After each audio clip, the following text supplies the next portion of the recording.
napapansin nyo, nauubos na yung buhok ko. Hindi ko alam kung bakit. Everyday na maligo ako, sinasabi ko sa inyo, siguro mga sobra 50 ang nahuhulog sa ulo ko.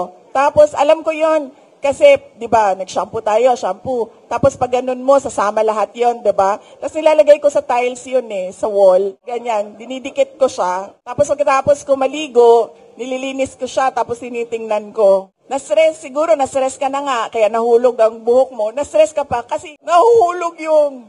So yan yung crisis natin, sir. Aging po ang crisis. Professional crisis, yung naging vice president ako, sir. Tapos, was serving in the cabinet of BBM. At nagtataka ako, bakit ako inaatake? Wala naman akong ginagawa. Nagtatrabaho lang ako.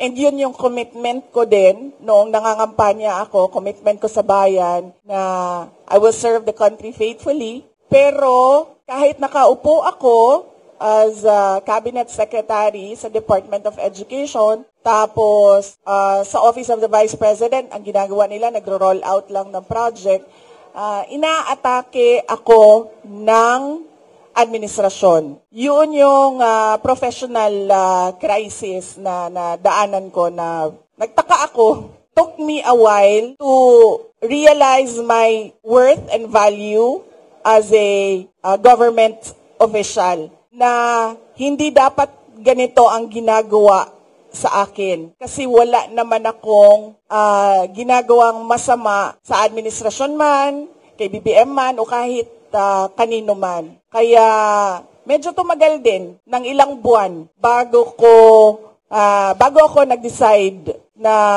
hindi tama yung ginagawa sa akin, hindi tama yung ginagawa sa opisina na kung saan ako nakaupo, at I will not endure yung ganon, at hindi din ako parang hihingi ng some sort of peace, parang wag ninyong gawin sa akin ito. Ang decision ko was, aalis ako, ituloy nyo lang kung ano yung gusto nyong gawin. Sa ganitong ongoing pa yung investigation ko at inquiry ko sobrang magtataka ka bakit confident yung Pangulo na hindi aabot sa Office of the President yung iskandalo at yung korupsyon. So ibig sabihin, siguro alam na niya kung ano yung kalalabasan ng inquiry at ng investigasyon. Kasi wala namang iba sigurong explanation kung bakit napaka-confident mo sa mga mangyayari pa. Wala pa akong nahanap na tao na alam kung ano yung mangyayari bukas. Siya pa lang, si BBM pa lang. Baka ituro lahat ng mga kalaban sa politika sa ongoing na investigation ng ICI. Do you think po mangyayari po ba na baka mapunta rin sa inyo yung sisi or mapunta rin sa inyo yung ituturo or whatever dun sa investigation? Aabot sa akin yung flood control project. Kasi kung hindi aabot sa kay BBM, baka kayo naman pong ituro, ma'am, ng mga sinasabing witness. Sigurado ako hindi aabot sa akin ang flood control scandal. Kasi unang-una, wala namang flood control projects sa OVP or sa Department of Education. At makakasabi naman talaga ang mga contractors and even si Secretary Bunuan, wala talaga akong at all project dyan sa DPWH. In fact, hindi nga nila masabi ngayon na may insertions ang Vice President kasi wala talaga. Hindi ako sumasali sa ganyan. Kung aabot ba sa akin, sa tingin ko, aabot siya kasi kaalyado kami. Sa tingin ko, ililink nila, sa tingin ko, susubukan nila na paabutin sa akin dahil sa kaalyado ni dating Pangulong Rodrigo Duterte, Senator Bongo. Doon siguro nila gagawan ng kwento yon. Yung part na ako, si PRD, nasa gitna, at si Senator Bongo, nasa kabilang side. Alright mga kababayan, so ito po yung kakatapos lamang po na press conference po ni Vice President Sara Duterte dito po sa Kamuning Bakery Cafe, no, kung saan siya po ay naimbitahan po na dumalo po dahil ngayon pong araw ay isineselebrate po natin yung World Pandesal Day. At dito nga po sa naging interview ni Vice President Sara Duterte ay natanong siya kung ano yung mga kanyang napagdaanan, no, na crisis sa kanyang personal life and also dito sa professional side, no. At nasabi nga po ni VP Sara, ito ay very common lang naman mga kababayan, no, sa ating mga tao na talaga naman nakakaranas talaga tayo ng paglalagas ng buhok lalo na sa mga babae. Kasi ito ay maaaring dulot talaga ng stress kagaya nga po ng sinasabi ni VP Sara na siya sa tuwing naliligo daw siya ay napapansin niya na marami siyang hair loss, no, maraming nalalaglag na mga buhok niya. Kung maaaring ito ay telogen effluvium, no, ito po yung pinakakaraniwang uri po ng hair loss na dulot po ng stress. Alam naman po natin yung trabaho ni VP Sara, no, lalo na itong kinakaharap niya pong mga problema po sa kanyang personal life and also sa kanyang trabaho bilang isang vice presidente na napakarami po ng stress. At kapag sobrang stress kasi yung katawan natin napupunta sa resting phase, yung maraming hair follicles po natin kaya nagkakaroon po ng mga hair loss, no. Pero ang mabuting balita dito mga kababayan, ito naman po ay reversible. So kapag bumaba naman yung stress natin ay tutubo ulit yung mga buhok na nawala. At yung medyo mahirap dito mga kababayan yung tinatawag na alopecia, no, kapag sobrang bigat talaga ng emotional stress, kaya may mga bilugang parte ng ulo yung makikita nyo talagang walang buhok. Pero hopefully hindi naman ganito yung nararanasan ni VP Sara. At ito ay natural lang naman, no? Or siguro sa paggamit niya ng shampoo or conditioner. So, pero medyo nakakabahala din yung ganitong bagay mga kababayan, no? Dahil syempre, tao lang naman si VP Sara at pwede talaga siyang mga dapuan ng sakit. Lalo na kung ganito ka-stress mga kababayan, no?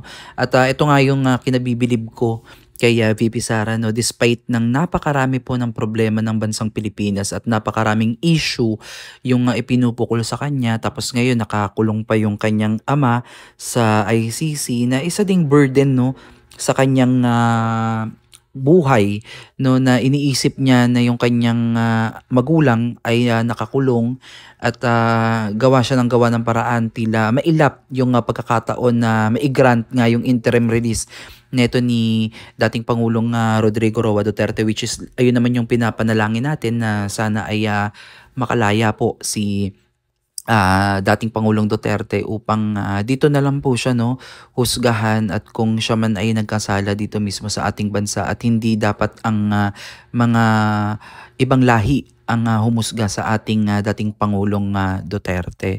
So, alam niyo mga kababayan, itong pinapakita po ni VP Sara yung pag-show up niya po dito sa ating mga kababayan sa media ay pagpapakita po, no, na strong independent woman si VP Sara Duterte dahil despite na ganito po yung sitwasyon na nararanasan po niya at ng kanyang pamilya ay makikita natin na napaka strong personality po siya, no. Although siguro nakikita natin na malakas lang siya, no, ngumingiti lang siya sa mga camera sa kanyang mga pinupuntahang mga conference or pakikipagsalamuha sa iba't ibang tao, pero sa kanila hindi na natin alam kung ano yung pinagdadaanan niya. Siguro maaaring umiiyak din to si VP Sara, 'di ba?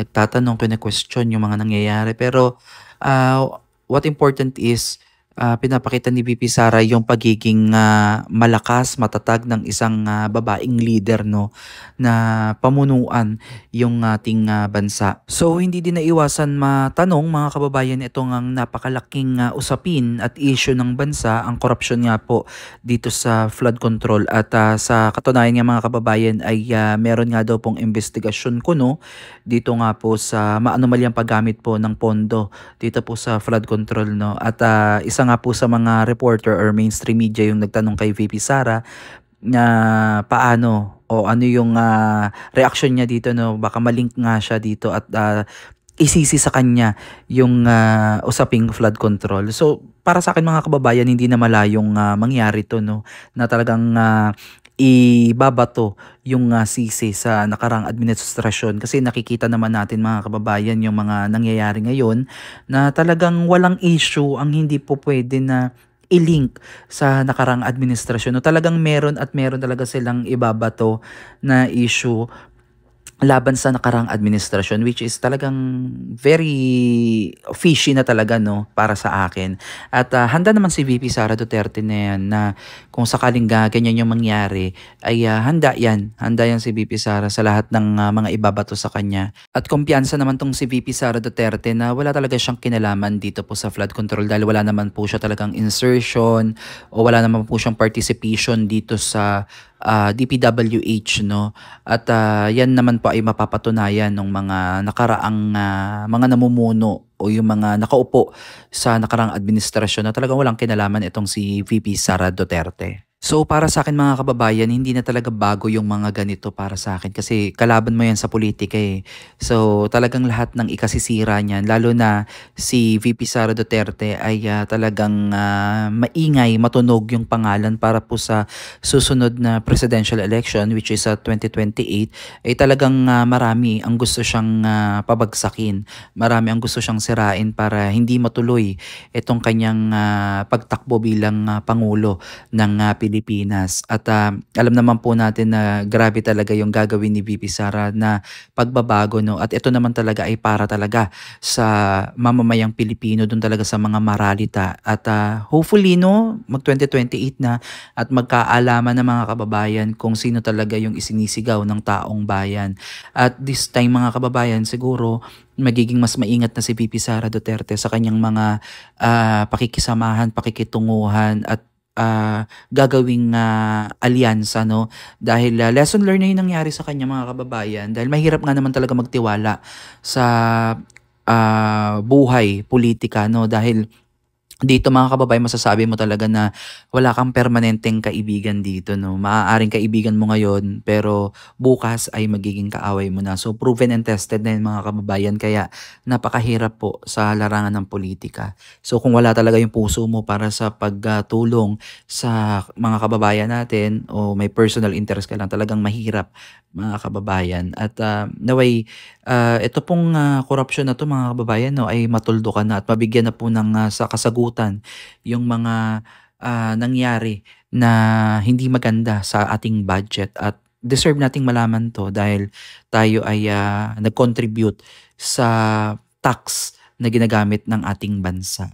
Okay mga kababayan, so hanggang dito na lang muna ang ating reaction video, at comment down below kung ano yung mga opinion ninyo dito sa inyong napanood. Maraming salamat at God bless po sa inyong lahat.